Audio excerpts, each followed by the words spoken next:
Hey all, welcome back. If you're new to the channel, welcome to the Hearty Culture.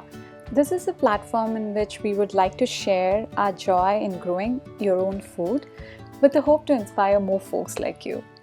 Okay, so today we want to share with you what's going on in the garden in the month of March. When you've been gardening for a few years, you tend to become more mindful of the change in seasons and you sort of look forward to spring and have a reset every year because you know it's a new growing season and a chance to try new crops, new projects, and even correct some mistakes from the last year. So, last spring, around this time, we spent a lot of labor and time in setting up our backyard vegetable patch, which was like our dream project for several years. More details on that in a separate video.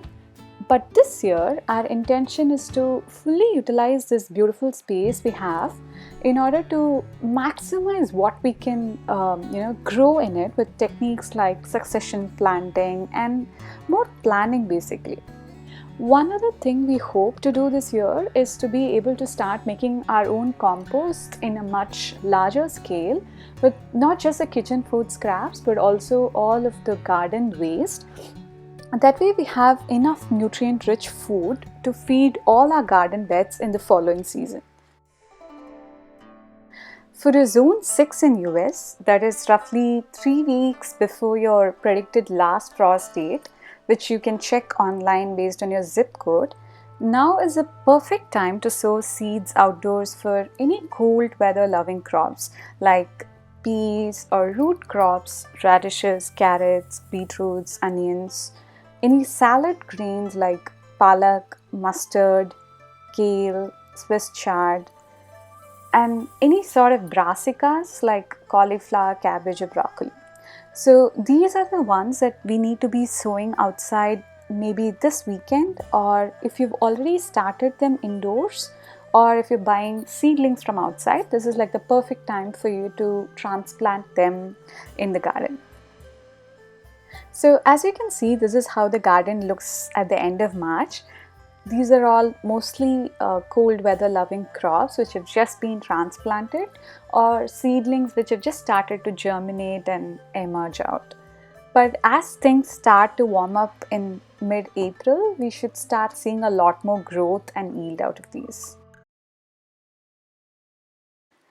This is also a very good time to start any warm weather crops indoors like tomatoes, brinjals, peppers, cucumbers, squashes, which can go outside after your last frost date.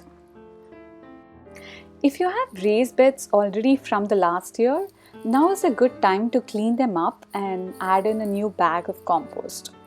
Organic fertilizers in general take a longer time to break down, so having the soil tilled and ready now could make it easier for them to be available for the plants. And if you have some more space, consider adding a few extra raised beds or trellis structures. Early spring is also the ideal time to add any sort of fruit trees. If you may have some space in your backyard or even a balcony or a patio in which you can place some large containers, definitely consider putting in some fruit trees. It would be such a rewarding experience to eat your homegrown fruits of any sort like peaches, figs, apples, or raspberries. Last year we added a couple of each of peach, apple, and fig trees. The apples and peaches have started budding already and they look nice. And to the harvest, so we only had the perennials which came back like chives, oregano, and some overwintered kale. Though not a lot, we did appreciate having some greens handy to throw into salads or as toppings.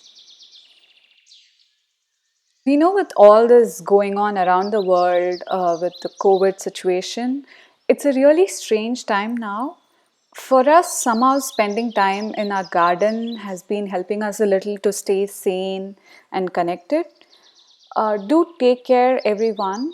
We wish you all well. We will see you guys with another update soon. Until then, stay safe and take care.